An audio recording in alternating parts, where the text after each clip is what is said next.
I'm Staff Sergeant Josh Hauser. In the news, another company could step up in the bidding process for the KCX tanker. Department of Defense officials say the European Aeronautic Defense and Space Company, or EADS, has asked for additional time to submit a proposal. EADS had originally partnered with Northrop Grumman before Northrop Grumman withdrew from the competition. The contract amount is estimated to be worth $35 billion. The Department of Defense says it remains committed to fair and open competition. And Defense Secretary Robert Gates, Secretary of State Hillary Clinton, as well as Chairman of the Joint Chiefs Admiral Mike Mullen will lead a top-level delegation heading to Mexico next Tuesday. They'll discuss the escalating drug-related violence along the U.S.-Mexico border.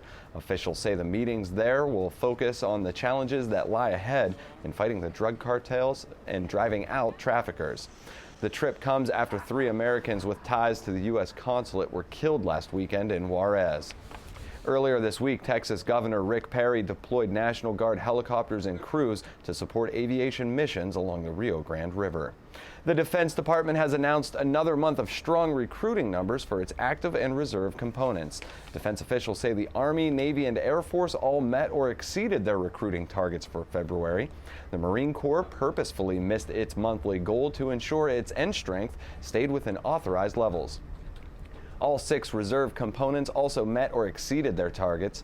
Pentagon officials told Congress this week the economic downturn is partially responsible for the positive numbers, but they also credit a renewed interest in military service as a factor.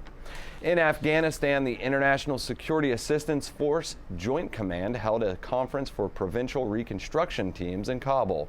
Air Force Staff Sergeant Michael Jackson has the details. Representatives from each of the 26 PRTs operating in Afghanistan attended the conference, along with members of the Afghan government, regional governments, and other international organizations. The conference focused on what the PRTs need to do to continue improving security, governance, and development in Afghanistan. They discussed plans and funding for projects and how to gain local community support for their efforts. Air Force Staff Sergeant Michael Jackson, Bagram Airfield, Afghanistan. And U.S. Marines patrolled areas around Marjah in Helmand province Wednesday after clearing the area from the grip of the Taliban. The offensive, called Marjah, was spearheaded by Marines and was the largest push against the Taliban since 2001. The Marines in the area say the security situation is improving and they feel they are slowly building a rapport with the local population. Wild weather continues in the Midwest, where floodwaters are threatening the area along the border of North Dakota and Minnesota. Around 500 guardsmen are working to contain the rising Red River in an effort to minimize damage. Recent heavy rains added with melting snow from severe winter storms is causing major flooding throughout the Red River Valley. Along with setting up a number of checkpoints, the Guard has also deployed a force of engineers to build levees and assist with sandbagging. They've also staged helicopters at a nearby airfield to provide support for evacuations if necessary. Yesterday, some residents received evacuation notices after a dam in eastern North Dakota overflowed. Authorities say soil erosion is worse in areas damaged by flooding last spring. The USNS Comfort is back in its home port of Baltimore after a 2-month mission to provide relief to victims of the massive earthquake in Haiti. The Comfort sailed into Baltimore Harbor Friday morning after stopping off at Naval Station Norfolk, Virginia last weekend.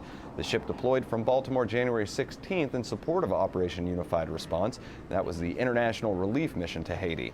For nearly 60 days, the floating hospital was deployed off the coast of Port-au-Prince. During that time, nearly 900 surgeries were performed on Haitians injured in the quake. For more information on the USNS Comfort's mission in Haiti, in addition to the latest military news, signature programming, podcasts, and more, head online to pentagonchannel.mil. I'm Staff Sergeant Josh Hauser with your Pentagon Channel News Update.